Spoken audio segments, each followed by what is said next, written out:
Hi all, welcome to mint. നമ്മുടെ civil police ഓഫീസർക്ക് വേണ്ടിയിട്ട് ഒരു 90 ദിവസത്തെ സ്റ്റഡി പ്ലാൻ നമ്മളൊന്ന് തയ്യാറാക്കിയാലോ. അപ്പോൾ നിങ്ങൾ എന്ത് ചെയ്യുക, ഇതേപോലെ ഫോളോ ചെയ്ത് പഠിച്ചു കഴിഞ്ഞാൽ നിങ്ങൾക്ക് ഉറപ്പായിട്ട് സിവിൽ പോലീസ് ഓഫീസർ എന്ന് പറയുന്ന പരീക്ഷയ്ക്ക് വേണ്ടിയിട്ടുള്ള പ്രിപ്പറേഷൻ നല്ല രീതിയിൽ നിങ്ങൾക്ക് ചെയ്തു തീർക്കാനും പരീക്ഷയ്ക്ക് നല്ല രീതിയിൽ തന്നെ നിങ്ങൾക്ക് പ്രസൻറ്റ് ചെയ്യാനും പറ്റുന്ന രീതിയിലാണ് ഈ ഒരു സ്റ്റഡി പ്ലാൻ തയ്യാറാക്കിയിരിക്കുന്നത്.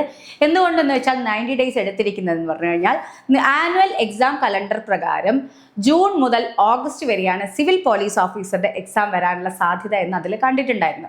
കറക്റ്റ് ഡേറ്റ് നമുക്കറിയില്ലെങ്കിലും നമ്മൾ ജൂണിൽ പരീക്ഷ ഉണ്ടാവും എന്നുള്ള രീതിയിലായിരിക്കണം നമ്മൾ എന്ത് ചെയ്യേണ്ടത്, പഠനം കൊണ്ടുപോകേണ്ടത്. അപ്പോൾ അതിനുശേഷം കിട്ടുന്ന ദിവസങ്ങളൊക്കെ നിങ്ങൾക്ക് ബോണസാണ്. അപ്പോൾ എന്ത് ചെയ്യുക, പഠിച്ച കാര്യങ്ങൾ ഒന്നുകൂടി റിവൈസ് ചെയ്യുക, നന്നായിട്ട് തന്നെ എന്ത് ചെയ്യുക, ആ ഒരു ഭാഗത്ത് നിന്ന് മാക്സിമം ക്വസ്റ്റ്യൻസ് വെച്ചിട്ട് നിങ്ങൾ സോൾവ് ചെയ്യാൻ ശ്രമിക്കുകയും ചെയ്തു കഴിഞ്ഞാൽ നിങ്ങൾക്ക് എന്ത് ചെയ്യാൻ പറ്റും, നിങ്ങളുടെ മാർക്ക് നല്ല രീതിയിൽ തന്നെ ഇമ്പ്രൂവ് ചെയ്യാൻ സാധിക്കും.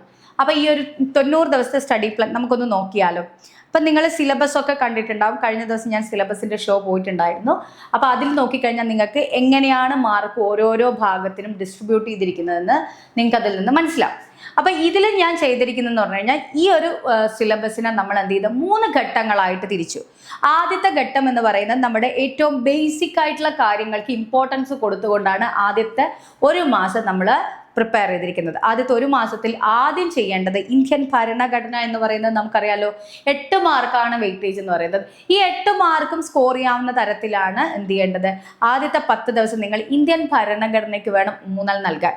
അതിൽ നമ്മൾ നോക്കുകയാണെങ്കിൽ ഭരണഘടനയുടെ ആമുഖം, മൗലിക അവകാശങ്ങൾ, കടമകൾ, പ്രധാന ഭേദഗതികളായ 42, 44, 73, 74 ഇതൊക്കെ പഠിക്കാൻ നിങ്ങൾ നന്നായിട്ട് ശ്രമിക്കുക. കൂടാതെ എന്താണ്, ഇതിന് പാരലായിട്ട് നിങ്ങൾ question paper, previous year question paper വെച്ചിട്ട് എന്ത് ചെയ്യുക, അതിൽ ഈ ഒരു ഭാഗത്തു നിന്ന് എന്തൊക്കെ കാര്യങ്ങളാണ് കോൺസ്റ്റിറ്റ്യൂഷനിൽ എന്തൊക്കെ കാര്യങ്ങളാണ് വന്നിരിക്കുന്നത്, അതിന് നിങ്ങൾ എന്ത് ചെയ്യുക, ആൻസർ ചെയ്യാൻ ശ്രമിക്കുക.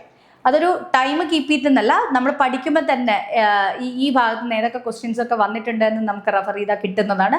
അപ്പോൾ അത് വെച്ച് നമ്മൾ എന്ത് ചെയ്യുക, ഒന്ന് ജസ്റ്റ് ഒന്ന് വർക്കൗട്ട് ചെയ്ത് നോക്കുക.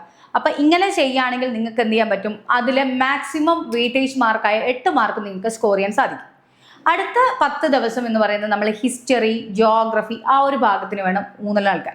നോക്കുകയാണെങ്കിൽ ഹിസ്റ്ററി ആണെങ്കിലും ജിയോഗ്രഫി ആണെങ്കിലും ഒരു വൈഡ് ഏരിയ ആണ്. നമുക്ക് ഇന്ത്യൻ ഹിസ്റ്ററി അറിയണം, വേൾഡ് ഹിസ്റ്ററി അറിയണം, കേരള ഹിസ്റ്ററി അറിയണം, അതുപോലെ തന്നെയാണ് ജിയോഗ്രഫിയും.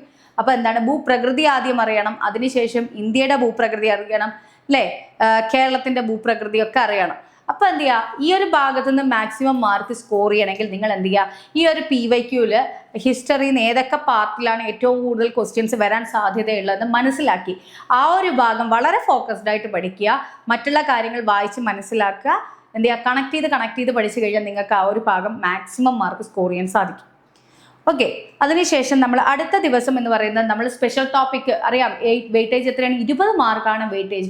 അപ്പം നമ്മൾ സ്പെഷ്യൽ ടോപ്പിക്കിന് വളരെ ഇമ്പോർട്ടൻറ്റ് കൊടുക്കണം. ഏറ്റവും വെയിറ്റേജ് ഉള്ളത് സ്പെഷ്യൽ ടോപ്പിക്കാണ്. കൂടാതെ ഈ ഒരു ജോലിയിൽ കയറി കഴിഞ്ഞാൽ ഇതൊക്കെ നമ്മൾ എന്ത് ചെയ്യണം, അറിഞ്ഞിരിക്കണം. ഇതിൻ്റെയൊക്കെ പ്രാക്ടിക്കൽ വേർഷൻസ് നമ്മൾ മനസ്സിലാക്കുകയും വേണം. അതായത് ഇതിൻ്റെ ഇമ്പാക്റ്റുകൾ എന്തൊക്കെയാണെന്നും ഇതൊക്കെ നമ്മുടെ കടമകൾ എന്തൊക്കെയാണെന്നൊക്കെ നമ്മൾ അറിയണം. അപ്പോൾ അത് സ്പെഷ്യൽ ടോപ്പിക്ക് നിങ്ങളൊരു പരീക്ഷ ഓറിയൻറ്റഡ് ആയിട്ടല്ല, അത് നിങ്ങൾക്ക് ഫ്യൂച്ചറിൽ നിങ്ങളെ ജോലിയെയും കൂടി ബാധിക്കുന്നതാണെന്ന് മനസ്സിലാക്കി വേണം പഠിക്കാൻ. അപ്പോൾ ഒരു അപ്ലിക്കേഷൻ ലെവലിൽ പഠിച്ചു കഴിഞ്ഞാൽ സ്പെഷ്യൽ ടോപ്പിക് എന്നുള്ള 20 മാർക്ക് നിങ്ങൾക്ക് സ്കോർ ചെയ്യാൻ സാധിക്കും. അപ്പോൾ സ്പെഷ്യൽ ടോപ്പിക്കിൽ നമ്മൾ നോക്കേണ്ടത് BNS ആണ് ആദ്യം നോക്കേണ്ടത്. BNS അതായത് ഭാരതീയ ന്യായ സംഹിതയിൽ ആദ്യത്തെ പ്രധാന നിർവചനം സെക്ഷൻ 2ഉം അതുപോലെ സ്ത്രീ പീഡനവുമായി ബന്ധപ്പെട്ട നിയമങ്ങളായ സെക്ഷൻ 63 മുതൽ 99 വരെയും നമ്മൾ എന്ത് ചെയ്യുക, പഠിക്കുക. അപ്പോൾ ഇത്രയും കാര്യങ്ങളാണ് നമ്മൾ ആദ്യത്തെ ഒരു മാസം എന്ത് ചെയ്യണം, പഠിക്കുക എന്നുള്ള രീതിയിൽ പഠിക്കേണ്ടത്. ഇനി ഇത് പാരലായിട്ട് നമ്മൾ ചെയ്യേണ്ട മറ്റൊന്ന് എന്താണ്, PYQs. Day 1 തൊട്ട് ആദ്യത്തെ ദിവസം മുതൽ നിങ്ങൾ എന്ത് ചെയ്യണം, previous year question paper workout ചെയ്യണം. വർക്കൗട്ട് ചെയ്യാന്ന് പറഞ്ഞാൽ OMR ഷീറ്റിൽ തന്നെ കറപ്പിച്ച് തന്നെ വർക്കൗട്ട് ചെയ്യുക. ആ ഒരു സമയം കീപ്പ് ചെയ്തുകൊണ്ട് ആദ്യമൊക്കെ നമ്മൾ അത് ശരിയായിരിക്കും എന്നൊക്കെ വിചാരിച്ചിട്ട് നമ്മൾ എന്ത് ചെയ്യും, കറപ്പിക്കും.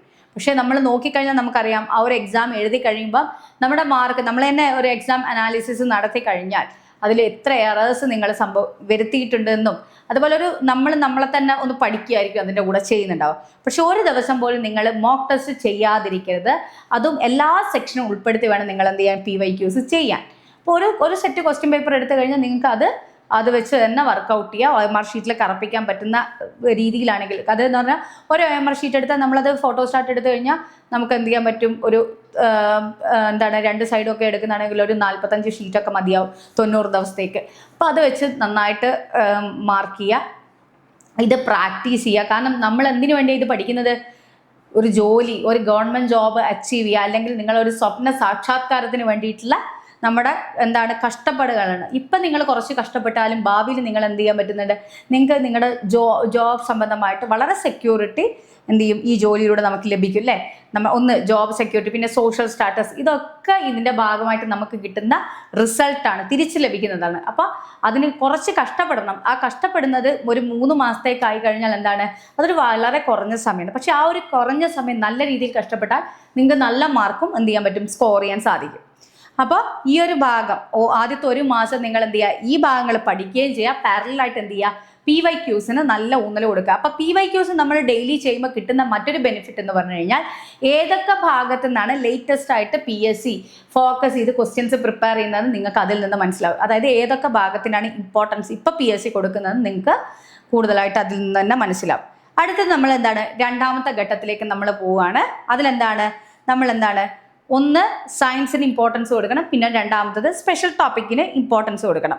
അതിൽ ആദ്യത്തെ, അതായത് 31 മുതൽ 45 വരെയുള്ള സമയം എന്ന് പറയുന്നത് നമ്മൾ BNSS, സാക്ഷ്യ അധിനിയം, അറസ്റ്റ് രീതികൾ, സെർച്ച് വാറണ്ട് എന്നിവയൊക്കെ പഠിക്കാൻ വേണ്ടിയിട്ടാണ് നമ്മൾ ആദ്യത്തെ 31 മുതൽ 45 വരെയുള്ള 15 ദിവസത്തിന് ഊന്നൽ കൊടുക്കുന്നത്. അടുത്തത് ആ ഒരു സമയങ്ങളിൽ തന്നെ കേരള പോലീസ് ആക്ട്, പോക്സോ, പോലീസിന്റെ ചുമതലകളും കുട്ടികൾക്കെതിരെയുള്ള അതിക്രമങ്ങൾ തടയുന്ന നിയമങ്ങളും, പിന്നെയോ IT ആക്ടും RTI ആക്ടും ഇതും നോക്കുക. അതിൽ സൈബർ കുറ്റകൃത്യങ്ങൾ, വിവരാവകാശ നിയമം, ഇതൊക്കെയാണ് നമ്മൾ എന്ത് ചെയ്യേണ്ടത്. ഈ ഒരു 15 ദിവസം നിങ്ങൾ ഈ ഒരു ഭാഗത്തിനായിരിക്കണം ഊന്നൽ നൽകേണ്ടത്. കാരണം അടുത്ത 16 മാർക്കിന്റെ വെയിറ്റേജ് ആണ് ഈ ഒരു സെക്ഷനിൽ. അപ്പം എന്ത് ചെയ്യണം, PYQs ചെയ്യുമ്പോൾ നിങ്ങൾക്ക് സ്പെഷ്യൽ ടോപ്പിക്സ് മനസ്സിലാവും. ആ സ്പെഷ്യൽ ടോപ്പിക്സിൽ ഏറ്റവും ഊന്നൽ കൊടുത്തിരിക്കുന്ന ഏത് ഭാഗത്തിനാണെന്നും അതിൽ നിന്ന് തന്നെ മനസ്സിലാവും. അപ്പോൾ അതിനനുസരിച്ച് തന്നെയാണ് ഇവിടെയും എന്ത് ചെയ്യാൻ, ഈ ആക്ടുകളും സെക്ഷൻസും ഒക്കെ നിങ്ങൾ പഠിച്ചു പോവാൻ. അടുത്തത് 46 മുതൽ 55 വരെയുള്ള ദിവസങ്ങൾ. അതിന് നമ്മൾ സയൻസിനാണ് ഊന്നൽ കൊടുക്കേണ്ടത്. സയൻസ് എന്ന് പറയുന്നത് ഫിസിക്സ് ഉണ്ട്, കെമിസ്ട്രി ഉണ്ട് അല്ലേ, പിന്നെ പൊതുജനാരോഗ്യം, ഇതൊക്കെ ഉൾപ്പെടുന്ന ഭാഗമാണ് സയൻസ് എന്ന് പറയുന്നത്.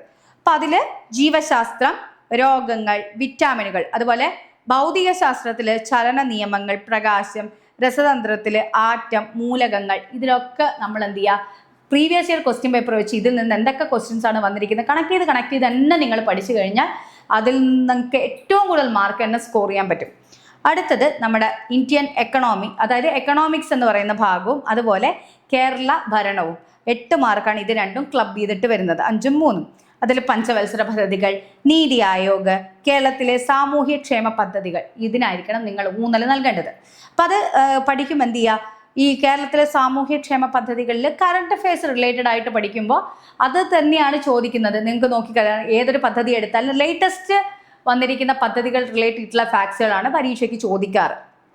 അടുത്തത് നമ്മുടെ 3ാമത്തെ ഘട്ടം എന്ന് പറയുന്നത് നമ്മുടെ ഈ പരീക്ഷയുടെ ലാസ്റ്റ് ക്ലൈമാക്സിലേക്ക് എത്തുവാണ്. അപ്പോൾ എന്ത് ചെയ്യണം, നമ്മൾ ചെയ്യുന്ന മോക്ക് ടെസ്റ്റുകളുടെ എണ്ണം വർദ്ധിപ്പിക്കണം. അതുപോലെ നമ്മൾ പഠിച്ച കാര്യങ്ങളൊന്ന് റിവൈസ് ചെയ്യാൻ ശ്രമിക്കണം. നന്നായിട്ട് തന്നെ റിവിഷൻസും ഇതിന് പാരലലായിട്ട് നിങ്ങൾ കൊണ്ടുപോകണം. അപ്പോൾ ആ സമയത്ത് പാരലലായിട്ട് പഠിക്കേണ്ട കാര്യങ്ങൾ കല, കായികം, സാഹിത്യം, ഈ ഒരു ഭാഗത്തുനിന്ന് അതും നിങ്ങൾ എന്ത് ചെയ്യുക, ഇപ്പോൾ അതായത് നിലവിൽ ആനുകാലിക വിഷയങ്ങൾ ശ്രദ്ധ കേന്ദ്രീകരിച്ചിട്ടുള്ള കാര്യങ്ങളൊക്കെ വേണം ഊന്നൽ കൊടുത്ത് പഠിക്കാൻ. കാരണം അത് റിലേറ്റ് ചെയ്തിട്ടുള്ള ക്വസ്റ്റ്യൻസ് ആണ് PSC ചോദിക്കുക. അല്ലാണ്ട് ഒരുപാട് പഴക്കം ചെന്ന കാര്യങ്ങളൊന്നുമല്ല. ഇപ്പം അത് ഇപ്പം നമ്മൾ ഫോർ എക്സാമ്പിൾ വന്ദേ മാതരത്തിൻ്റെ 150ാം വാർഷികമാണ് ഇപ്പോൾ ആഘോഷിച്ചത്. സോ അപ്പോൾ വന്ദേ മാതരം റിലേറ്റ് ചെയ്തിട്ടുള്ള ചോദ്യങ്ങൾ PSC ചോദിക്കാൻ സാധ്യതയുണ്ട് എന്ന് അതിൽ നിന്ന് തന്നെ നമുക്ക് മനസ്സിലാവും അല്ലേ.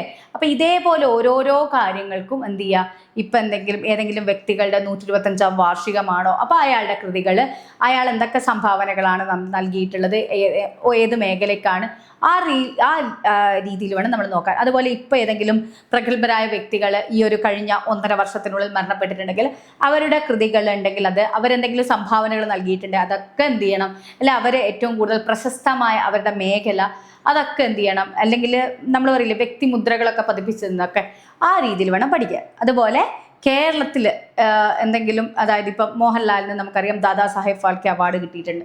അപ്പോൾ അദ്ദേഹത്തിന് എന്തൊക്കെ അവാർഡ്സുകളാണ് കിട്ടിയിരിക്കുന്നത്, അദ്ദേഹത്തിന് അതേപോലെയുള്ള കാര്യങ്ങളൊക്കെ വേണം. അതിപ്പോൾ ഞാനൊരു എക്സാമ്പിൾ പറഞ്ഞ ആ രീതിയിൽ വേണം നമ്മൾ കണക്ട് ചെയ്ത് പഠിച്ചു കഴിഞ്ഞാൽ നിങ്ങൾക്ക് കുറച്ചും കൂടി എന്താവും, പഠിച്ച കാര്യങ്ങൾ ഓർമ്മയിൽ നിൽക്കുകയും ചെയ്യും, പരീക്ഷയ്ക്ക് ഇത് ചോദിക്കാനുള്ള സാധ്യതയും കൂടുതലാണ്. അപ്പം നമ്മൾ ആ ഭാഗം, അപ്പോൾ ഒളിമ്പിക്സ് അത് എന്താണ് സ്പോർട്സ് റിലേറ്റഡ് ആണെങ്കിലും കേരളത്തിൽ ആരെങ്കിലും ഇപ്പോൾ എന്താണ്, അല്ലെങ്കിൽ ഇന്ത്യയിൽ ഏറ്റവും ഏതെങ്കിലും ഒരു ഇൻ്റർനാഷണൽ ഗെയിംസിൽ വളരെ ശ്രദ്ധ പതിപ്പിച്ച അല്ലെങ്കിൽ ശ്രദ്ധാകേന്ദ്രമായിട്ടുണ്ട് ആ വ്യക്തികളെ കുറിച്ച് നന്നായിട്ട് തന്നെ നിങ്ങൾ എന്ത് ചെയ്യണം, വിശകലനം ചെയ്ത് തന്നെ പഠിക്കണം. അടുത്തത് നമ്മുടെ കറണ്ട് അഫയേഴ്സ് എന്ന് പറഞ്ഞു കഴിഞ്ഞാൽ കഴിഞ്ഞ ഒരു വർഷത്തെ എല്ലാ കാര്യങ്ങളും ആനുകാലിക വിഷയങ്ങളിൽ ഏറ്റവും നോട്ടീസ് ചെയ്യപ്പെട്ടിരിക്കുന്ന കാര്യങ്ങളെ പറ്റിയിട്ട് നല്ല രീതിയിൽ തന്നെ, അതായത് കുറച്ച് ഡെപ്തിൽ തന്നെ വായിച്ച് മനസ്സിലാക്കി പോയി കഴിഞ്ഞാൽ നിങ്ങൾക്ക് കറണ്ട് അഫയേഴ്സിൻ്റെ വെയിറ്റേജ് മാർക്കായ 10 മാർക്ക് നിങ്ങൾക്ക് സ്കോർ ചെയ്യാൻ സാധിക്കും. ഓക്കെ, ഇതിന് പാരലായിട്ട് ഞാൻ പറയുന്നു, 1 മുതൽ നിങ്ങൾ എന്നാണോ പഠനം ആരംഭിക്കുന്നത് അന്ന് മുതൽ ലാസ്റ്റ് ഡേ വരെ നിങ്ങൾ എന്ത് ചെയ്യണം, അതായത് പരീക്ഷയുടെ തലേന്ന് വരെ നിങ്ങൾ എന്ത് ചെയ്യണം, previous year question paper workout ചെയ്യണം. ഇനി ഇൻ കേസ് നിങ്ങൾ ആദ്യത്തെ ദിവസം ചെയ്ത ക്വസ്റ്റ്യൻ പേപ്പർ തന്നെ നിങ്ങൾക്ക് വേണേൽ 30ാമത്തെ ദിവസം ഒന്ന് വർക്കൗട്ട് ചെയ്യാം. ഒരു പ്രാവശ്യം ചെയ്തെന്ന് വിചാരിച്ചിട്ട് അത് വീണ്ടും ചെയ്യരുത് എന്നല്ല അതിൻ്റെ അർത്ഥം. അപ്പം എന്ത് ചെയ്യുക, അല്ലെങ്കിൽ നിങ്ങളുടെ കയ്യിൽ ഒരു 15 സെറ്റ് ക്വസ്റ്റ്യൻ പേപ്പറേ ഉള്ളൂ, അല്ലെങ്കിൽ 20 സെറ്റ് ക്വസ്റ്റ്യൻ പേപ്പറേ ഉള്ളെങ്കിൽ അത് തന്നെ ഷഫിൾ ചെയ്ത് നിങ്ങൾ പ്രാക്ടീസ് ചെയ്താൽ മതി. അപ്പം എന്ത് ചെയ്യും, നിങ്ങൾ അതിന് റിലേറ്റ് ചെയ്തിട്ടുള്ള ഫാക്ട്സുകൾ കൂടുതൽ നിങ്ങൾ അത് റിലേറ്റ് ചെയ്തിട്ട് തന്നെ പഠിക്കുകയും ചെയ്യും.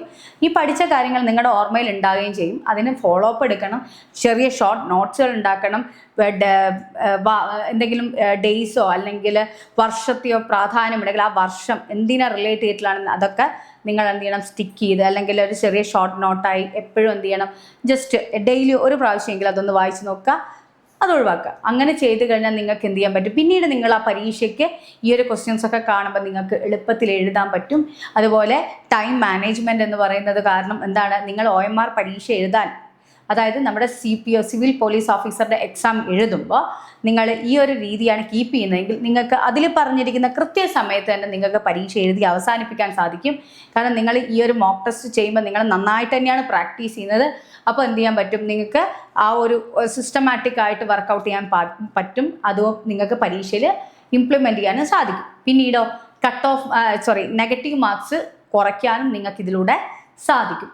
അപ്പോൾ ഈ ഒരു രീതി, അല്ലെങ്കിൽ നിങ്ങൾ തന്നെ സെൽഫായിട്ട് നിങ്ങൾക്ക് വേണ്ടി, അതായത് നമുക്കിപ്പോൾ ഓരോരുത്തർക്കും ഓരോരോ സ്ട്രോങ് സെഷൻ ഉണ്ടാവും, ഒരു വീക്ക് സെഷൻ ഉണ്ടാവും. അപ്പോൾ ചിലവർക്ക് മാത്സ് ഭയങ്കര എന്താ പറയുക, അവരുടെ സ്ട്രോങ് ഏരിയ എന്ന് പറയുന്നത് മാത്സ് ആയിരിക്കും. അപ്പോൾ അവർക്ക് പാരലായിട്ട് വീക്ക് ചിലപ്പം സയൻസിൻ്റെ വിഷയങ്ങളായിരിക്കും, അല്ലെങ്കിൽ ഇംഗ്ലീഷ് ആയിരിക്കും, അല്ലെങ്കിൽ മലയാളമായിരിക്കും, അല്ലെങ്കിൽ കോൺസ്റ്റിറ്റ്യൂഷൻ ആയിരിക്കും, അല്ലെങ്കിൽ ഹിസ്റ്ററി ആയിരിക്കും. ഏതെങ്കിലും, അതായത് ഓരോരുത്തർക്കും ഓരോരോ സ്ട്രോങ് ഏരിയ ഉണ്ട്, അതിന് പാരലായിട്ട് അയാൾക്ക് ഒരു വീക്ക് ഏരിയ ഉണ്ടാവും.